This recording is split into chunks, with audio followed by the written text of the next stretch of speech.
अहिंसा और हिंसा ये दो शब्द ऐसे हैं जिसमें भारत सदियों से चर्चा करता है। हमारी इमेज विश्व के नक्शे पे एक अहिंसावादी देश की है। आज हम बात करने जा रहे हैं अहिंसावादी गांधी और हिंसात्मक गोडसे।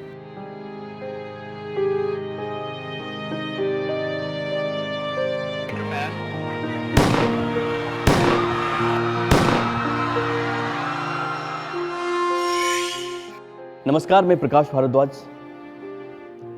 आज हम जिस टॉपिक पे बात करने वाले हैं, टॉपिक कोई नया नहीं है, लेकिन चर्चा के लायक जरूर है। आज़ादी के 74 साल हो चुके हैं। हमें लगता है कि हमें एक बार फिर से इस पे पुनर्विचार करना चाहिए। देश की आज़ादी से लेकर हिंदुस्तान की पहली हुकूमत के गठन तक महात्मा गांधी का किरदार क्या था, ये सब बात कहीं ओझल नहीं हो सकती। हाँ, बातें, मुखर वाक्य और छोटी सी लाठी के सहारे देश को अहिंसा का पाठ पढ़ाने वाले महात्मा गांधी जरूर मौन हो गए। और वो दिन था 30 जनवरी 1948। 30 जनवरी 1948 को नाथूराम गोडसे ने राष्ट्रपिता गांधी जी की हत्या कर दी थी, जिसके बाद गांधी जी की हत्या के जुर्म में नाथूराम को 15 नवंबर 1949 को फांसी दी गई। नाथूराम एक हिंदू राष्ट्रवाद का कट्टर समर्थक था, जिसे राष्ट्र की आन बान और शान में समझौता बिल्कुल पसंद नहीं था। लेकिन अब सवाल उठता है कि आखिर इतना सब कुछ समझने और जानने के बाद भी हत्या जैसा अपराध क्यों? तो इसका भी माकूल जवाब है, जो कि आगे मिलेगा।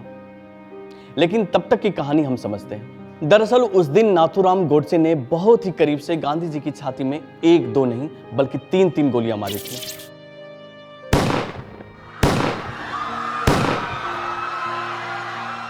जिससे महात्मा गांधी का मौके पे ही निधन हो गया। लेकिन ये सब हुआ ही क्यों? आखिर नाथूराम गोडसे थे कौन? उन्होंने गांधी जी की हत्या क्यों की?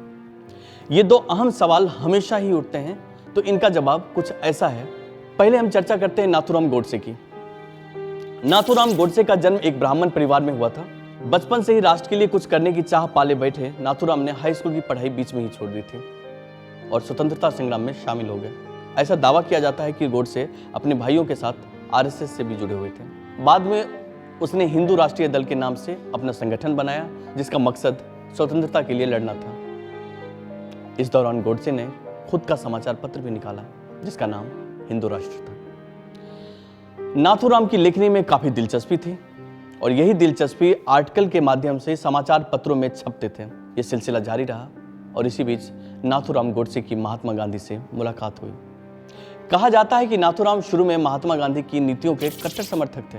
गांधी जी ने जब नागरिकता अवज्ञा आंदोलन छेड़ा तो उसने न सिर्फ आंदोलन का समर्थन किया बल्कि बढ़ चढ़कर इसमें हिस्सा भी लिया। लेकिन बाद में गांधी जी की कुछ नीतियां उसे पसंद नहीं आई और जिसके बाद वो महात्मा गांधी के खिलाफ हो गए। नाथूराम के दिमाग में यह बात बैठ गई कि गांधी जी ने अपने आमरण अनशन नीति से हिंदू हितों का बार बार गला घोटा है और ये बात उसके दिमाग में घर कर गई थी।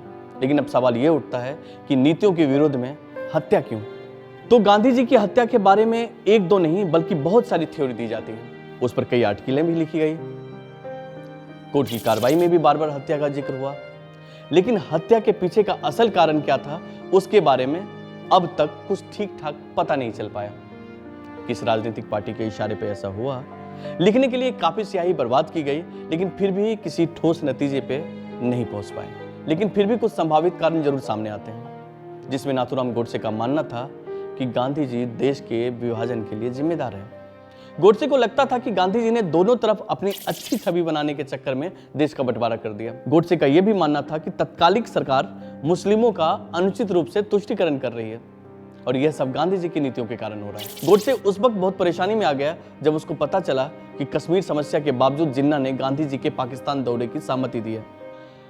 उसको लगा कि यह सब इसलिए हो रहा है क्योंकि गांधी जी का मुस्लिमों के प्रति कुछ ज्यादा ही दया भाव है और हिंदुओं की भावना की वो बिल्कुल परवाह नहीं करते। इस पर गोडसे ने एक बार खुद गांधी जी के बारे में कहा था, वो एक साधु हो सकते हैं लेकिन राजनीतिज्ञ तो बिल्कुल नहीं है। एक तर्क यह भी दिया जाता है कि कांग्रेस के सदस्यों ने पाकिस्तान को वादे के बावजूद 55 करोड़ रुपए नहीं देने का फैसला किया था।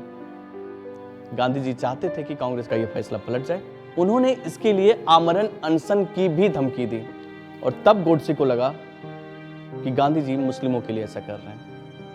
और कहा जाता है कि उसी दिन से नाथूराम गोडसे ने ठान लिया कि वो महात्मा गांधी को जान से मार देंगे। कहा यह भी जाता है कि उसने कई बार पहले भी गांधी जी की हत्या की कोशिश की, लेकिन हर बार नाकामयाब रहा। मगर 30 जनवरी को वह अपने मकसद को पूरा करने में सफल रहा। महात्मा गांधी की हत्या के बाद गोडसे को गिरफ्तार किया गया। उस पर लगभग 1 साल तक मुकदमा चला और अंत में 15 नवंबर 1949 को उसे अंबाला जेल में फांसी की सजा दी गई। बस यहीं से महात्मा गांधी के साथ नाथूराम गोडसे भी इतिहास में शामिल हो गए।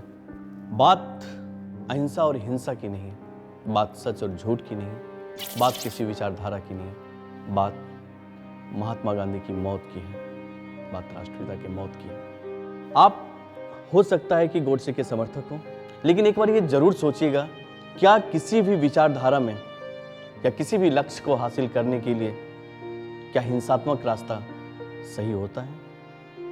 सोचने वाली बात है। आगे और भी इसी तरह की कहानियों को हम लेके आते रहेंगे। हमसे जुड़े रहें, हमारे वीडियो को लाइक करें, हमारे चैनल को सब्सक्राइब करें, और अगर कोई कहानी आप जानना चाहते हैं तो हमें कमेंट बॉक्स में जरूर लिखें। तब तक के लिए धन्यवाद।